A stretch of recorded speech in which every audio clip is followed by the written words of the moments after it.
we are going to talk about the third breakup wound. This one is huge. This is the breakup wound that has to do with shame, and shame is huge.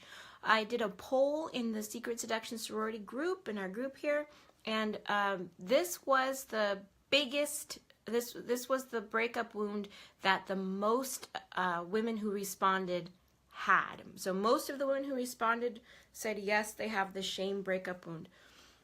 It's a really, really big deal. And the reason it's such a big deal is that when you have this shame breakup wound, it keeps you from thinking that you deserve to have good things in, not only in love, but in every other area of your life. Shame is really destructive and damaging because it keeps you stuck. It makes you think that you just don't deserve to have any good. And even if you don't consciously believe that, you subconsciously believe that. And since your subconscious is 80 to 90% of your actions and your behaviors and what you do out in the world and how you create your life, then any shame that you have down in your subconscious, it really does impact every area of your life. It's a really big, serious thing. So we definitely want to resolve any kind of shame, any issues that you've got in there that have to do with shame. It's time for us to be able to release those things. It's time for us to let those things go. So, welcome! We're talking about the shame breakup wound today. It's going to be a very, I want to say cathartic thing, because it does help you be able to let go of things. Hi, Bren! Welcome, love! It's good to see you. So the shame breakup wound is a really big deal, and I'm excited that we get to talk about it today, because you'll see big, big changes in your love life after this clears out for you. So we're going to talk about what it is, how you can know if you have it, how you may have gotten it, what to do to clear it out of your life and your energy and your everything. We're going to talk about how to heal yourself of this. So that is what we're doing today. So as you're coming in, then please just let me know, just say hi in the comments so that I can say hi to you. And that would be awesome. And I'm just going to pull up our Facebook group so that I can make sure everything is working properly here. Uh-oh. Did I do... Oh, good. Okay, yes, I am in the right place. I thought maybe I was just doing a Facebook Live in my regular, regular page. Hi, Rebecca. Hi, honey. It's good to see you. Okay, good. I thought I was in the wrong place. I was like, uh-oh, I'm broadcasting this to my friends and family instead of to Secret Seduction Sorority. Okay, so I'm glad that wasn't happening. So, the shame breakup wound. As with all of these breakup wounds, I want you to please understand that you may have one of them, you may have two of them, you may have all of them. If you find something as we're talking, it really resonates with you, even if in the beginning you don't think that you've got this, you think I've cleared this, this is not something that I'm still working on, this is something I've already healed, listen to it anyway. And if something resonates with you, say, great, this is great. I'm so glad that I found this, because now I can clear it out. So it's not about, oh my gosh, I can't believe that this is an issue for me. It's about, I'm so glad I found this so that I can clear it out. So thinking about it like that will be helpful for you. That should be very helpful for you. Because really it's like blaming yourself never leads to anything good, right? It's blame leads to punishment, right? If you blame yourself, then you're going to punish yourself. And punishment leads to pain, right? So that's really different than responsibility. Responsibility is you saying, okay, I'm going to change this situation. It's you saying, all right, I know that some things happened in the past, whether they were, whether I'm in pain because of my own actions or whether I'm in pain because someone else's actions is not the point. The point is to heal the pain and to learn whatever I can from it moving forward. So that's what we're doing. That is what we're doing today. So I just really want you to give yourself permission to let go of the need to blame, especially as you're doing this healing work. You will be faster with a lighter load. Okay? So that's something that a very wise healer, I remember, said to me a long time ago, a few years ago now, I think. Her name is Rita Harrison. She's an incredible healer. And that's one of the healing phrases, the phrases of release that that is so powerful that she uses in her work is you will be faster with a lighter load. So understand that. It's okay for you to let go of the past so that you can move forward into the future that you deserve. And you really do deserve to have it. You absolutely do. And you can have it. You deserve it and you can have it. Okay? So let's dive into the work. So this shame breakup wound. So who is this for? Who is this workshop today for? This is for anybody who is blaming herself for ignoring the red flags. So if you've said that to yourself before, like, oh my gosh, there were so many red flags. I can't believe I ignored all of those red flags. Or I can't believe I ignored the signs. Or I can't believe I took him back so many times. Why did I take him back so many times? Why did I believe that he was going to change? If you're blaming yourself for that, if you're angry with yourself for decisions that you've made, you might feel ashamed. So instead of like there being an anger breakup wound, which is like you're feeling furious at this other person and feeling wronged and feeling this deep sense of injustice, with the shame breakup wound, it's you going, I can't believe I've done this. I can't believe I'm so stupid that I keep doing this thing. Or I can't believe I'm so dumb that I keep ending up in this same position. I can't believe that I'm doing this to myself. It's or you saying I'm not worth having that kind of love, or I'm not believing that you are worthy of having the kind of love you want. Sometimes deep down it comes up as being the side chick, whether that's knowingly or unknowingly, because you are thinking, well, in the case of knowingly, you might be believing on a deep level, not necessarily consciously, but somewhere in there, you could believe, well, no one in my past has ever chosen me. No one in my past has ever made me their priority. So why not just be on the side? Why not be the side person, Sometimes it may just be the kind of thing where over and over and over again you keep attracting married men or attracting men who have girlfriends already. There could be a shame thing in there in you that needs to be healed, and that can be a sign showing you what's going on there.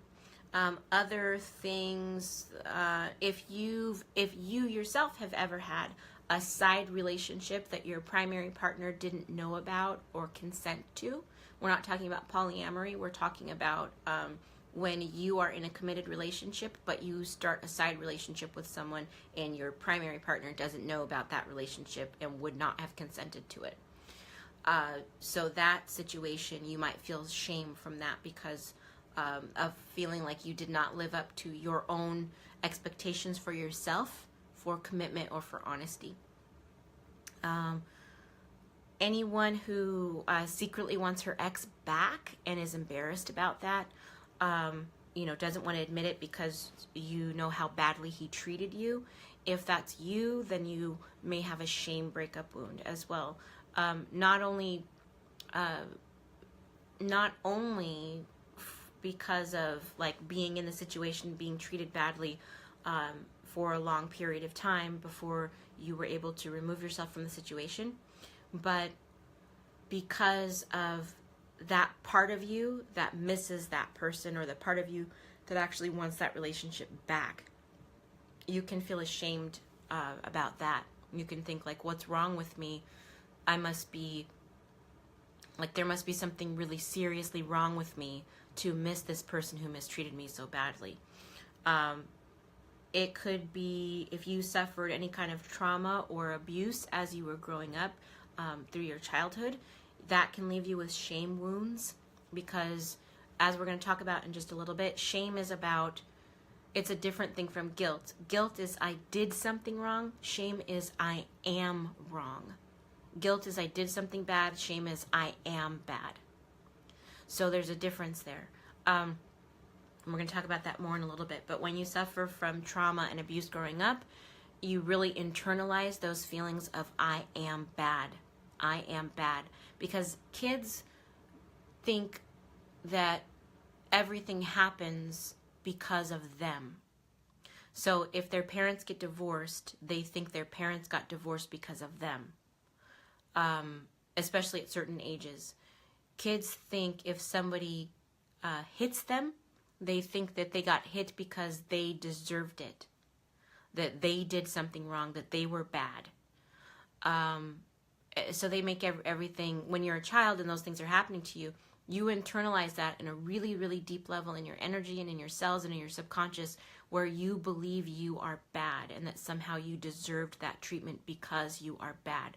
So even as you grow up and as you consciously know that you're not bad and that you're not doing anything wrong and you're doing everything that you can, sometimes we're like overdoing it in our lives, overachieving, so that we can prove to ourselves and to that child in us that we are good people, that sometimes we're busy really doing a lot of that in our lives, and we don't realize that that's why we're doing those things, that's why we're so motivated to be, perfect parents, or make a lot of money, or, look like we have our lives completely together. It's like we're still feeling that sense of shame, and we're doing a lot of things to kind of make ourselves feel better about it. Yeah, Bren, shame is a huge thing, and a lot of women feel it. It's kind of a silent epidemic, because there's this, Brene Brown talks about this a lot, and we'll mention it a little bit in here. It's almost like shame is this silent epidemic, especially with women, where we feel ashamed about certain things, and so we feel a lot more pressure, especially a lot more pressure than men, to present this front kind of to the world of like, I have it all together, I am, taking care of things and whatever. And really it's like we're trying to present this perfection because we're ashamed of what we feel like our flaws, our deep flaws, or our deep imperfections. So if you suffered trauma and abuse growing up, that could be that could also have led you to seek out relationships where you were mistreated, and then you could subsequently have a breakup wound of shame from that. You could have a wound of shame from when you were very young, and then you attracted more situations that you felt shameful in. So that's something that happens.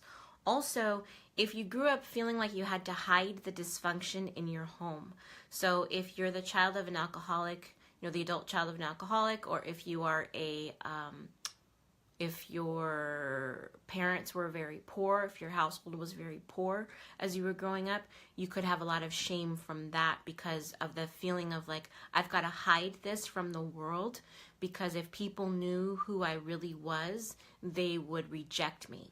They would hate me. I would be shunned. That kind of a feeling.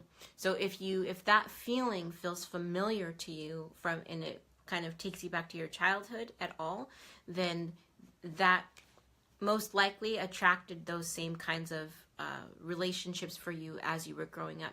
And the reason for that is that some of these things, Mario Martinez is a psychoneuroimmunologist, and he talks about how different emotions are related to how things show up in the body. And he talks about there being 3 primary wounds, archetypal wounds, and these are the wounds that just damage us to our core, and one of them is shame.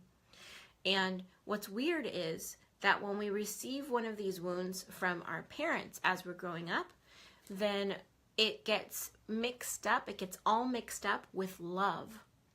So it's like, if you feel ashamed of your parents, because maybe they're alcoholics, or maybe you're just ashamed of your dad because he's an alcoholic.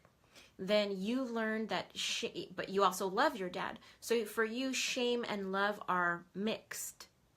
So you may keep attracting situations where shame and love are mixed to you, because emotionally, on a really deep foundational level, shame and love mixed together when you were very young. So as you're growing up and as you're just living your life, and you could be in your 30s, 40s, 50s, it doesn't matter, those things are still entwined there until you look at them in the light and heal them. So that can be something that's going on for you too. If you grew up in a situation where your parents were really poor, and you were made fun of by other kids at school, and things like that, then you and you didn't have people over at your house and things like that, you might have a deep shame wound that's like, I am not worthy. Like especially if you were a child who grew up poor, but you went to a wealthy school. You can have a lot of shame that you have to work through because of that, because you're constantly surrounded by people who have more than you, and you're experiencing this kind of ongoing subtle judgment from the people around you all the time from a very young age. So that can really cement kind of a shame wound. And any of these things that kind of come in through your childhood determine the types of relationships you choose for yourself, the types of partners you choose for yourself, what you think is possible in love, what you think what you're worthy of having, what you believe that you're worthy of having in life and in love. So those are really important things. And because of shame, because shame is such a deep kind of a wound, and because it goes so far back, you really need to look at more than just the breakup and what happened with the breakup, what happened with that relationship that made you feel the shame. You need to actually go back and say, what happened in my childhood that gave me a deep sense of shame? Because that's a foundational thing that when you heal that, it will really help you change these other things in every area of your life. So not even just in your love life, but also with your health, with your money, how much money you think that you deserve to have, asking for promotion, thinking that you're worthy of doing that, all those kinds of things, and having success in health. So all those things are related. So how do you know if you have this shame breakup wound? Here are some ways that you can tell if you have it. And then I'll read you some quotes from some women who have this shame breakup wound. So one way of knowing if you have the shame breakup wound is that you stop trusting your judgment. You feel like you're not a good judge of character anymore. So that can be a big deal for you, where you feel like you're not qualified to make decisions about your life. So it's not even as much like thinking like that you're confused. It's not like with the confusion wound yesterday where you're like, well, I can't figure out what's going on and this doesn't match this and blah, blah, blah. It's more like I am no longer qualified to make important decisions about my life because I dropped the ball and ignored those red flags, and I no longer trust myself to make decisions about my own life. It's that kind of a feeling. And that can come up in a lot of different ways. It may come up as like you put off things that you actually deserve to have. You put off making decisions about things that would actually be good for you, like whether or not to date online, or whether to invest in your healing or not, or whether to go back to school, or all those kinds of things. You say to yourself, well, I probably, I'll think about that another time. But really what you're doing is you're thinking that you're not a good enough that you're not qualified to make those kinds of decisions for your life anymore. Like you're waiting for somebody else to tell you to do it, or to tell you that you're allowed to do it, kind of like you're waiting for permission, sort of. And you may not even realize that you're doing that in certain areas of your life, but it's because if you've got this shame breakup wound, or this shame wound in general, you're going to feel like your opinion is not enough by itself for you to move forward. It's gonna be like it's really hard to trust your intuition, because you're gonna be like, I can't trust one thought in my head right now. Like, I just can't do that. I'm not able to, trust my thoughts.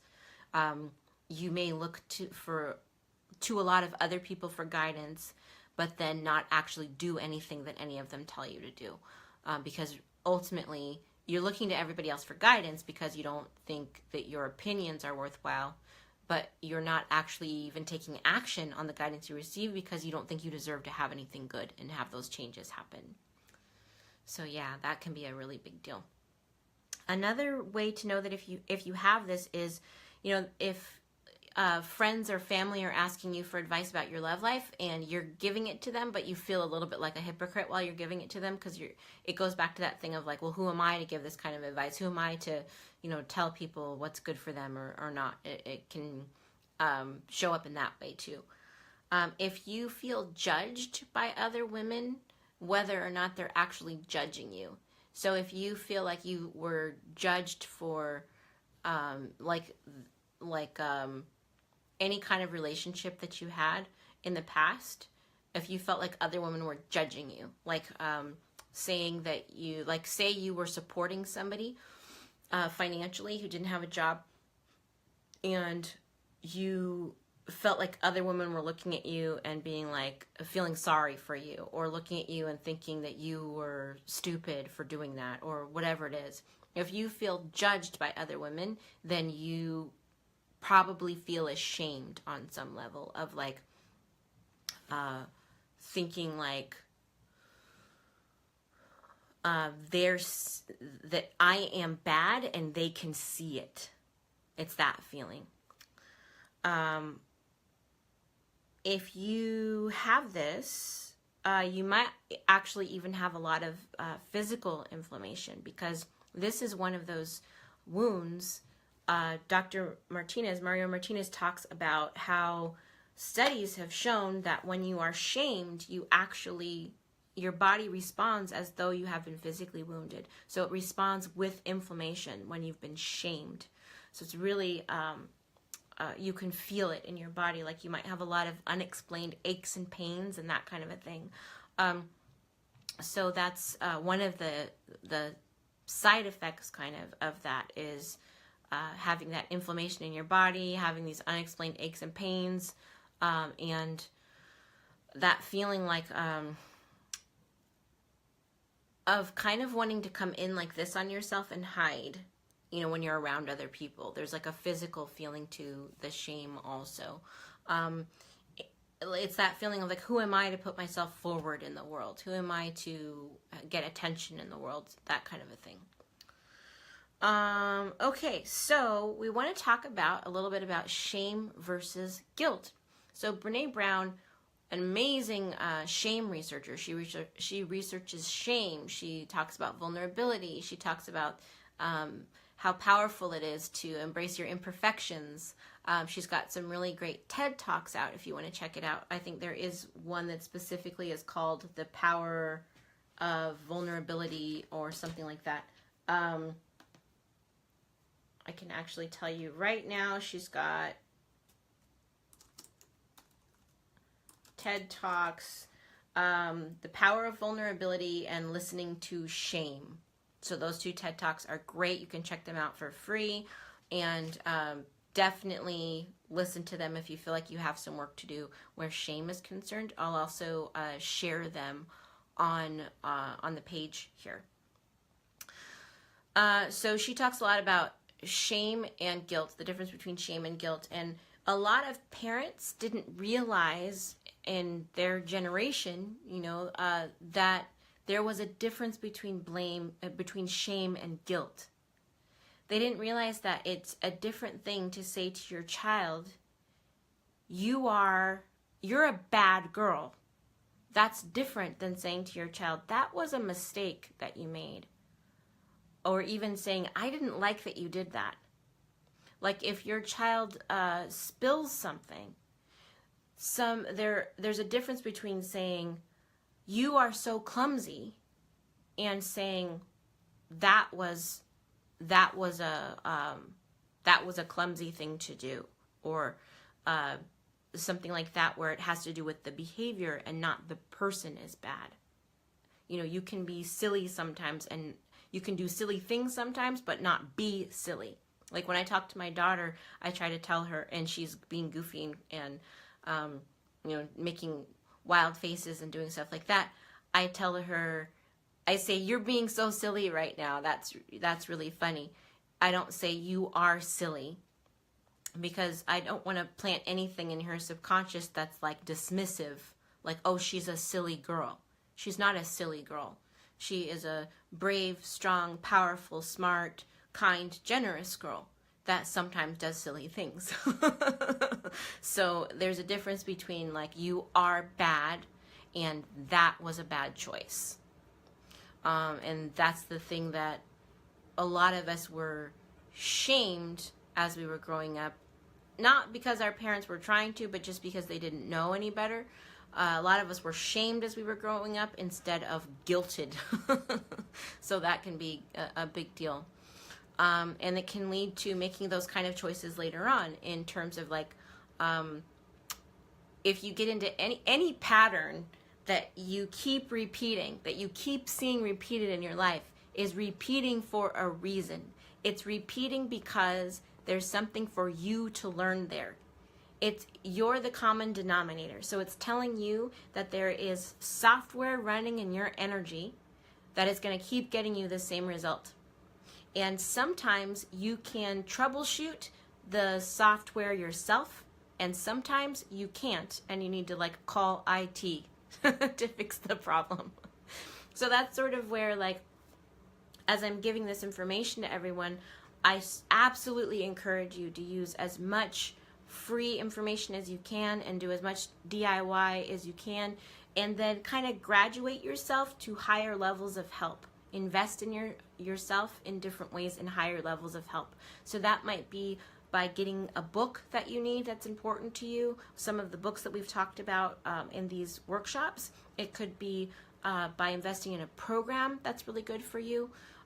It can be all kinds of things going up from there. But one of the things about shame is that we don't think that we're worth investing in, and we feel guilty when we do actually spend money on our own healing or spend money on our love life. Like we get stuck in the free dating apps. The free dating apps are, if there is no barrier to entry, then that means that you're going to get all kinds of weirdos in there. And that's just kind of how that goes.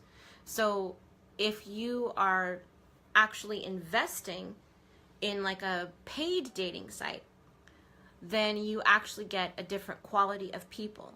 And the caveat to that is that your energy needs to be good no matter where you are, right? Because if your energy is great, you could be on OkCupid or you could be on whatever. But if you are still trying to heal your energy and move some things out that you don't need anymore, then you need as much help from your environment as you can, and as much support from your environment as you can receive while that's going on. Especially if there's something like this shame wound in your energy, because that's going to really mean you need to support yourself in a lot of different ways while this thing is healing, so that you don't keep attracting people that bring you situations you feel ashamed in. Because that's what happens. If this repeats over and over and over in your life, then that's what it's going to look like. It's like if you don't heal the shame, then you're going to keep attracting situations that make you feel ashamed. And so you have to be ready to move forward and not have to... You know, my dad talks about my brother and I being really different. And for me, I don't have to learn from my own mistakes all the time. I am very content to learn from other people's mistakes and not have to make those mistakes myself. My dad teases my brother and says he's from the show me state because he never believes anything unless he experiences it for himself.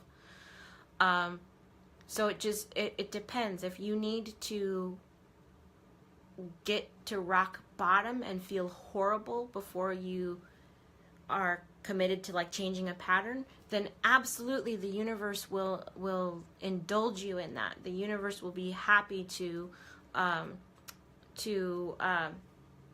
to create that experience for you so that you can learn from that. Oblige, that's the word I was looking for. The universe will be happy to oblige you with that experience. But if you don't need to always learn from your mistakes, if you don't need to get to that point where it's super painful for you before you will change something, then it's time for you to move forward and kind of,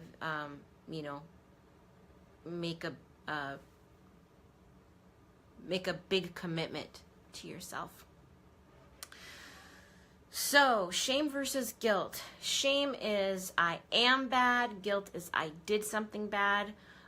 Shame is the thing that leads to, well, they're both not great, right? Because neither one helps you be able to move forward.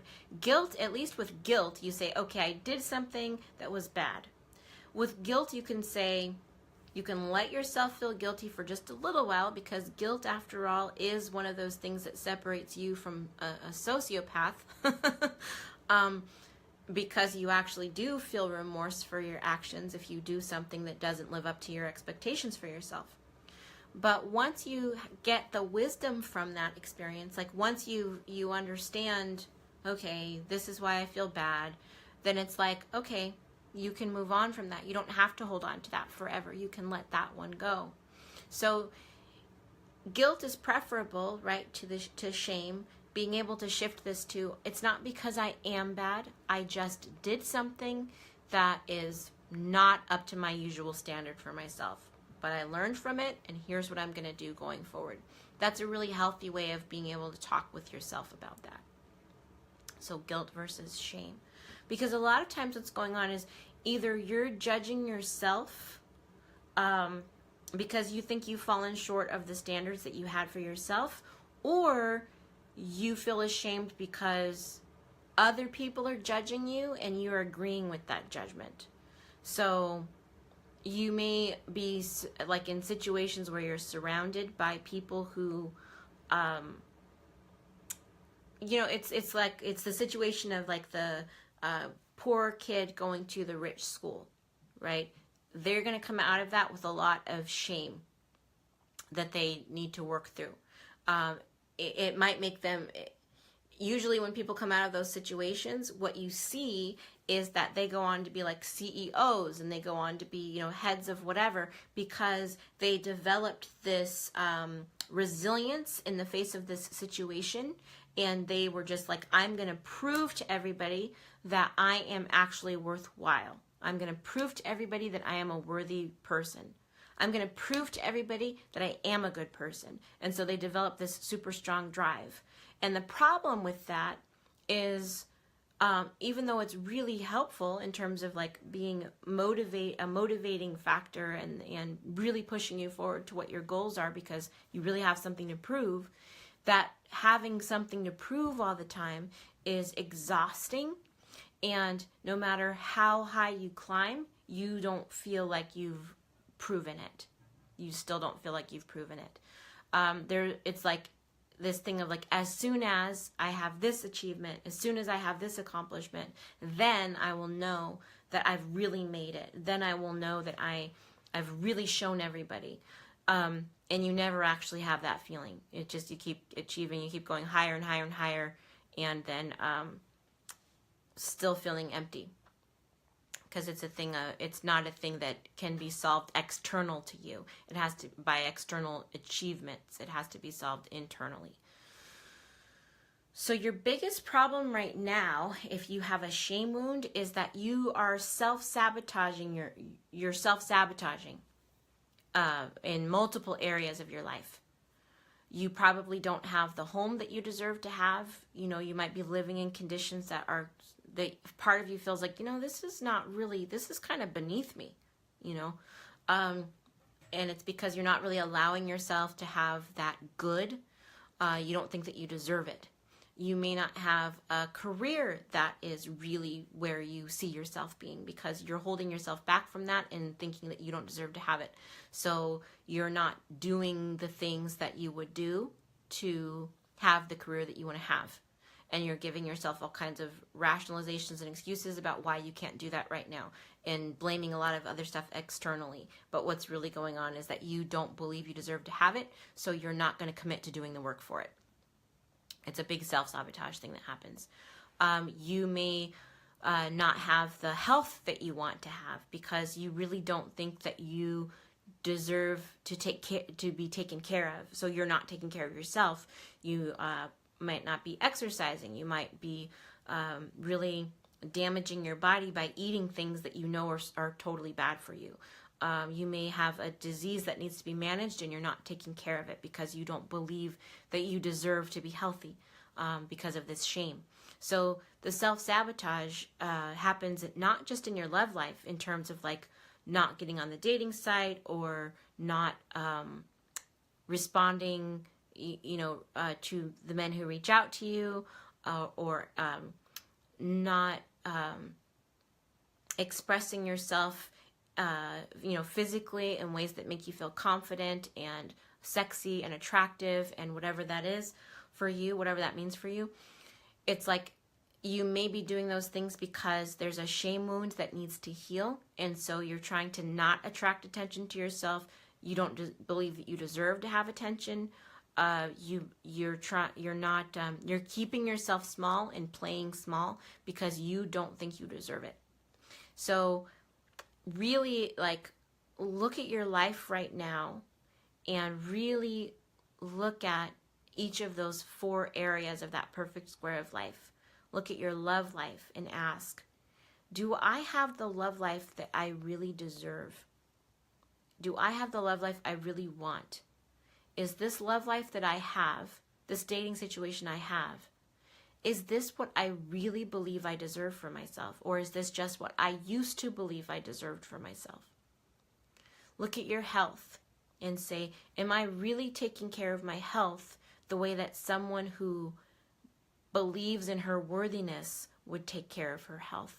Am I taking care of my health the way that a woman who values herself would take care of her health? Look at your money and say, am I paying attention to my money so that it can protect me the way that somebody who really values her finances and herself and her resources and being protected? Because that all ties in with, like, do I think I am worth taking care of? Not looking at your money and not paying attention to your money is part of that too, because money is there to take care of you. But if you're not going to manage it, you're not going to look at it, and you have a bad relationship with it, even if there's not enough of it there, it's part of being like, well, that's a resource for me, but I'm not going to manage it because I don't think I deserve to be taken care of. So it's something to think about with that. And then the other thing is your success or your mission in life, your life's purpose. Do you talk yourself out of pursuing that? Do you talk yourself out of really doing it with like rationalizations and things like that? Because that is another thing that shows you that you might have this shame wound and this belief that you are not worth prospering, that you are not worth thriving, that who are you to have your, life's work. When I was working through some of these breakup wounds for myself, one of the things that I would do is I started writing out all of my goals, but not just goals, like the things that I wanted to create in my life. And one of the things that I wrote, that I would write over and over again every single day, and I'll show you, I have 2 journals this thick that I've written these things in every single day, different things that I've written in my journals. I have another journal like that that's completely filled, and almost every day in it, it says, I work with people I love, for people I love, doing work that I love.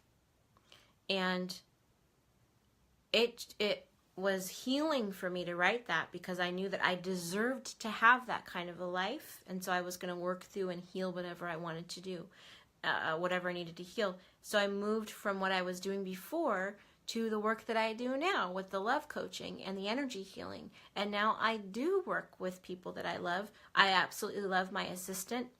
Her name is Alex. She used to be our nanny. So talk about love. I love her. She's like a member of our family. You know, she was a member of our household for a year.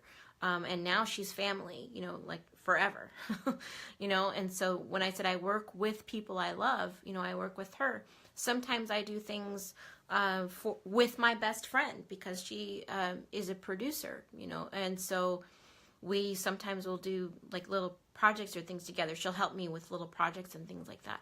And when we do that, I get to work with someone that I love, and that happens more and more often. So that first part about I work with people that I love, I'm actually doing that. I work for people that I love. Absolutely, I work for people I love. I love this community. I love the women in this community, and I love you from my heart. Like I'm grateful that I get to be here and do these things to help you. So I work with people I love, I work for people I love, and I do work that I love. I absolutely love to help women have the love life that they deserve to have, and to know that it's there for them, to clear out the obstacles in the way of it. I love to do that. So healing those things, healing those wounds has to do with bringing yourself back to that point where you believe you deserve to have the life that you really want to have deep down. You really believe that you deserve to have it, and you believe it in your energy, and you're starting to take action in the world to make that happen. It's kind of like if you love your kids, if you imagine that you have a daughter, you love your daughter, and you believe that she deserves to have a teacher who respects her and treats her well. So if that isn't happening, you don't just sit at home and go, well, that would be great if that happened, but it's just not happening. You say, I am going down to the school and I'm going to talk to this teacher. And if that can't get me anywhere, then I'm going to talk to the principal. And if that doesn't get me anywhere, then I'm going to go to the school board. You know what I mean? Like, you keep going. You take action on behalf of that person that you love because you want them to have what they deserve to have. You need to do the same thing for yourself. All right, so that's the biggest problem that's going on right now if you've got this breakup wound, is that you're self-sabotaging a lot, right? Absolutely, Jennifer, my pleasure, my pleasure. Thank you for being here. So if the shame wound is a big deal for you, a breakup wound for you, then it means that you're doing a lot of self-sabotaging. You're keeping yourself from the things that you really say that you want to have, because deep down you don't believe you deserve to have those things yet because you're ashamed. So what do you need to know to be able to heal from this? Right? That's what we want to know. How do you heal from this? That's a really big deal. Well, Brené Brown talks about how shame thrives under 3 conditions. Shame thrives under secrecy, shame thrives under silence, and shame thrives under judgment. So we want to counter those things, right? We want to take away the secrecy and the silence and the judgment. But how do we do that? Well, one of the things that we do is that we tell our story. You need to tell your story. The thing that you feel like you're ashamed of. It's amazing how sometimes as soon as you can get something out, it's like it loses its power over you, because other people come forward and they say, oh my gosh, I've had that same experience. I felt like that too. I thought I was the only one. And then you hug and you cry, and it's very healing. It's very cathartic to know that you're not the only one who's felt these things. You're not the only one who's done these things. You're not the only one who's experienced these things and had these punishing thoughts, of yourself. It's very isolating to keep quiet about the things that are in your heart because you're afraid of being judged. It's very isolating, and it's damaging. It's damaging to you. It's damaging to your spirit, and it also withholds your brilliance from the world, because when you can talk to other people about your experience, it becomes something that is a beacon for other people. They can see you've gone through something, And when they have gone through that as well, they can look at you and go, oh my gosh, look, if she can be brave enough to talk about it, maybe I can be brave enough to talk about it too. And it really helps other people to be able to heal too. But especially for you, start with you. Start by putting you first. Tell your story for yourself. So that can be by going to a therapist if you need to go to a therapist. There are even e-counseling options where you can do counseling online for very, very inexpensive prices. You can do something like that. It could be figuring out a friend who you can talk to about these things, who is safe, who is not a judging friend, and look at your life right now.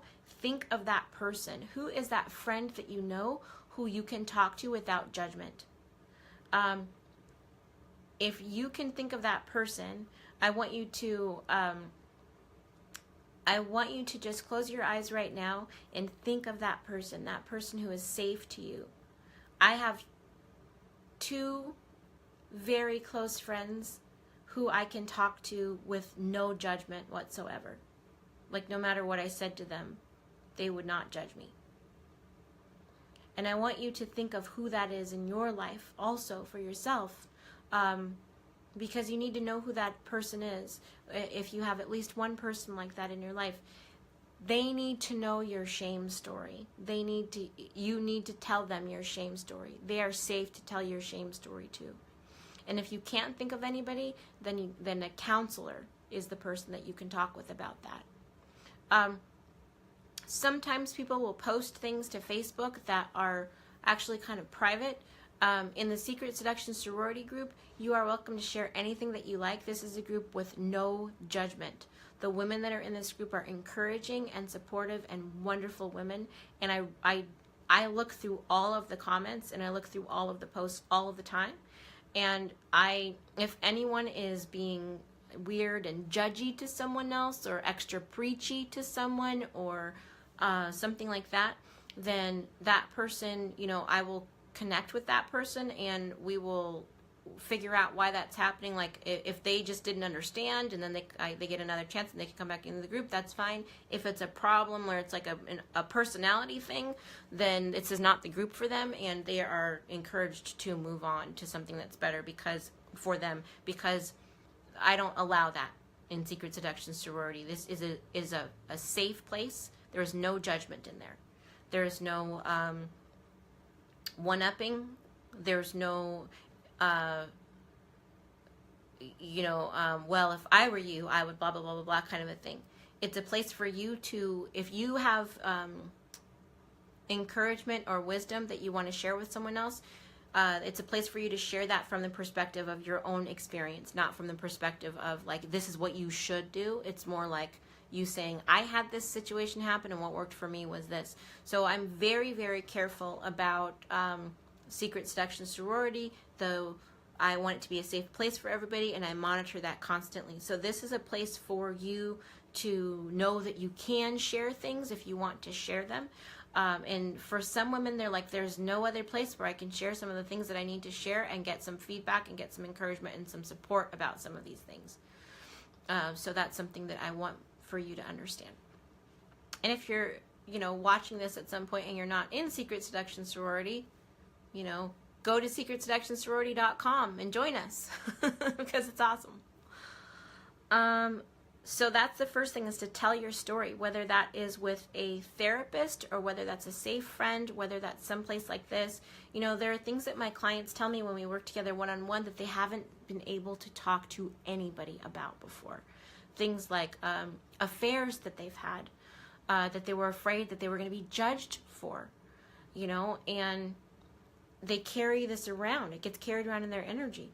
Or feeling like, I really want my ex back, and not being able to tell anybody that because their ex was not good to them and they're ashamed of wanting him back. Or women who've talked to me about having abortions and they've never told anybody, and that's still hanging out in their energy. And energetically, we'll connect to do healing work and healing rituals around a lot of these things. But sometimes just the saying it out loud helps to release that negative charge that you're storing about that thing. So speaking it out loud is like you can get it out and you can let it go. You know, it's a really important thing. Let go of the secrecy and the silence around it. Say what you need to say. The second thing is forgiving yourself. So the thing about it is, I'll tell you something that's a little bit woo-woo. It's a little bit woo. This is like, energy healing case files, behind the scenes kind of stuff. So one of the things sometimes that happens, especially with empaths, is that they have this big, beautiful, gorgeous, warm, glowing aura, and it attracts stuck spirits, which are spirits that don't have their bodies anymore. They're not here on this plane. Their bodies are done on this plane, but they're still here in Earth School. They're like kind of hanging out here in Earth. And they're attracted. They don't even a lot of times realize that they're not supposed to be here anymore, but they are attracted to that warm, big, beautiful aura. So we're getting super woo here, but that's what's going on. So a lot of times I'll work with a client, and when you have all of those other stuck spirits hanging out in your energy, it tends to magnify whatever negative feelings you're having at the moment. It can make you feel like everything is worse than it is, and everything is more intense than it is. It just really intensifies all of the negative feelings that you experience when you have all this other stuff hanging out in your energy. All of these other energies, rather, hanging out with you in your aura. And it happens to empaths a lot. One of the things that we do to actually release those stuck spirits from your energy is to let them know. Rebecca says, I love when you get woo. Thanks, love. I love you, Rebecca. You're wonderful. So one of the things that we do to actually release these stuck spirits when that happens is that we have to actually do a healing for those stuck spirits. And when we're speaking to those stuck spirits, we actually say to them, if you need forgiveness, God will give it to you right now. So it's like you, even at the stuck spirit stage, even having transcended your body, your spirit, your energy can still maintain this need for forgiveness, this belief that it is not forgiven yet. So it's really great if you can release yourself and be able to deal with this issue of forgiveness while you're here, while you can enjoy your life and see that you can create new things for yourself with that energy gone. Jennifer says, oh yes, I'm in that situation. I lived in a haunted house last year and encountered stuck spirits. Yeah, and Jennifer, I wonder if you're an empath, because if you are, it was probably particularly trying and difficult situation for you, and it might, even explain a little bit of like why they were there. Hopefully you were able to clear that space. If you haven't, then you can reach out and I can connect you with somebody who could help you with that. Because that, I know that's difficult. I've worked with a lot of people where that's been a situation. So forgiving yourself is huge. Even Jennifer says, I'm an empath and a psychic. Right there. Okay, so yeah. So you already understand exactly what was going on there. So the self-forgiveness is such a huge thing. It's so big because we're thinking like, we're waiting kind of for somebody to forgive us. We're waiting for someone to decide that we are worthy of being forgiven, or we think that forgiveness has to come from outside of us, right? So that's like a big deal, thinking it has to come outside of us. It doesn't have to come out from outside of you. You have permission to forgive yourself already. You have it just by virtue of you being here. You're allowed to forgive yourself. If you believe in a loving God would not punish you, and a loving God would not desire that you flog yourself and punish yourself for making what you would think of as a mistake. It's not actually a mistake, it's a learning experience. It's only a mistake if you don't actually learn anything from it. But if you learn from it, then it's like, okay, then you can course correct your way to the growth and the life that you want to have. It's like, I remember really messing up once, and a very close good friend of mine said, you know what, you did exactly what you were programmed to do. You really need to just let yourself off the hook. And you are able to forgive yourself. Like, it's okay to forgive yourself. And I really needed to hear that right then. Because it's true. All of us, we all want love. And we've all learned at a deep, deep level to do different things to receive love. And some of sometimes we're so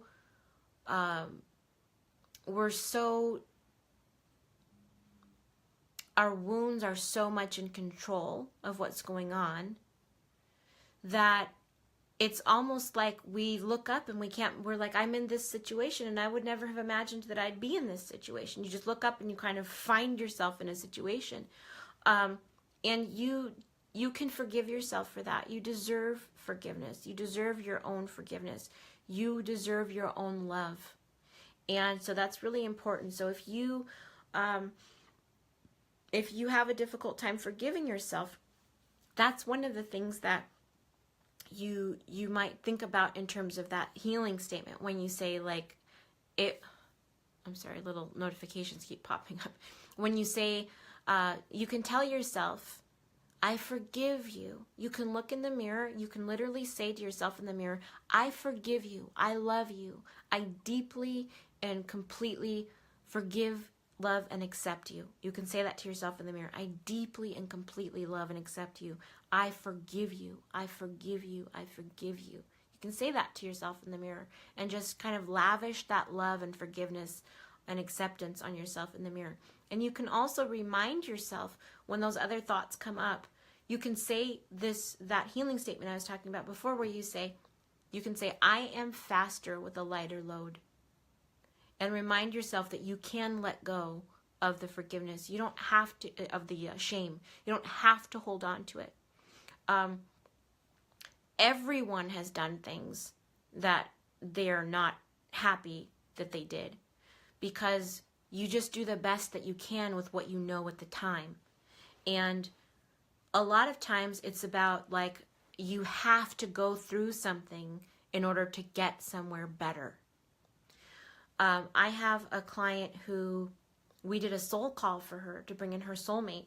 And a soul call is it's like a love manifesting ritual where you and I connect energetically, and you are envisioning the person that you want to have come into your life, and I'm like energetically co-signing on that with you to bring this other person in. So I do that with all of my one-on-one program clients. So I was doing this with one of my clients, and the person that she ended up bringing in was actually her ex, because she was really concentrating on her ex. And she wasn't saying that to me because she had this shame where she didn't want to admit how deeply she still wanted this person to come back. So while we're doing the soul call, she was literally just like calling him back. So about 3 weeks later, he did come back, because that's what happens with the soul call. The person that you're thinking of comes in, even if, it's the ex. But the thing about it is, like, he came back, and I could tell from the way she was mentioning it to me that she was going to reconnect with him. Like, he invited her out to dinner, and she was telling me about it, and she was telling me in a way where I could tell she had either already accepted the dinner invitation or she was about to. She was just kind of like running it by me. Sometimes people, usually when people ask for advice, they don't mean it. They mean like, I've already decided what I'm going to do, and I just want to know if you agree with me. Or they mean, I already sent that text. I'm just hoping that it was okay. But I've already sent it, But anyway, so this particular client, she went through a horrible 2 months with this ex, having returned to her life. Because he came back into her life, but he was the same, but she was not. She was not even as tolerant of being mistreated as she had been the first time. She'd been doing so much work that she'd grown so much, she was in a new place. So he was the same, but it was even harder for her to be with him, now. So after about 2 months of that, there was this horrible kind of parting of ways situation, but she needed to go through that because then she was done. She was really, really done with this person. And then we could do a new soul call to bring in the new person. So the things that you've gone through, you don't need to carry the shame forward. You can just carry the lesson. Just carry the lesson and know that it's okay. You did what you were programmed to do. And you went through it, and now you know better, and you can do better, and you can have more. So let's think of it like that. So number 1, tell your story. Number 2, forgive yourself. Number 3 is self-love. And let's just check in really quickly. Rebecca says, I find as an empath, it's so easy to forgive others and understand their story. It's hard to turn that towards myself, though. Yeah, that's a big deal, isn't it, Rebecca? Because the thing about empaths is that we default to putting our consciousness into someone else and seeing what the world is like for them. So we give them so much credit for their intentions, and we feel so compassionately toward them about their trauma or their abuse or whatever has happened, and we can feel all of that while they're mistreating us. We can still feel all of that. So yeah, sometimes it's hard for us to actually bring our consciousness back into ourselves and make ourselves the most important person in our life. So that's sort of our challenge, is to make yourself the most important person in your life all the time. That's a hard thing, but you're the only one who can. So, and that's part of our work here. We're all on this journey, of growth and development, and that's what, our big thing. One of our biggest things to do is to actually believe that we deserve to go on the journey, to believe that we deserve to be on that path. That we're worthy of it, and that it's okay for us to be here, that we're allowed to be here. A lot of us have that experience of being on the outside, and so when good things start to happen, it's like we think that they happen to a special group of lucky women, and sometimes you have to give yourself permission to be a lucky woman. So first thing for healing this was about telling your story. The next thing was about forgiving yourself. And the last thing is about self-love. So I always like to say that self-love is self-care in action. Or rather, that self-care is self-love in action. So self-care isn't just like the standard surfacey kind of thing of like, make sure you get a massage, get mani-pedis. Those things absolutely are wonderful, because caring for your body is a way of caring for yourself. But self-care is also about saying no when you want to say no. Self-care is also about not overcommitting, and giving yourself time and giving yourself permission to regroup, to rest, to renew yourself. So self-care can be about those kinds of things. The self-care for your body, wonderful. It's a huge thing that we skip as women, and it's one of the easiest ways to kind of get us back into a self-love mindset, is like, okay, I'm going to get a massage, I'm going to get a manicure, I'm going to get whatever. But self-love can also be having lunch with that friend. I have a really good friend that I have lunch with. We would probably have lunch like every day if we could, but usually we have lunch once a week, and we both so look forward to that lunch because we get to just talk about everything that's going on, everything in our mind, everything that's on our mind, just everything.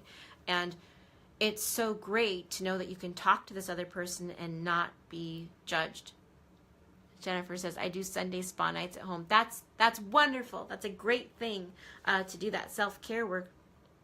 So just know that you can practice that self-love through on a couple of different levels. You can practice it through doing things for your body, to take care of your body that you wouldn't normally do, like getting plenty of rest, drinking lots of water, doing exercises that you enjoy, movement that you enjoy, please stop punishing yourself with exercise that hurts.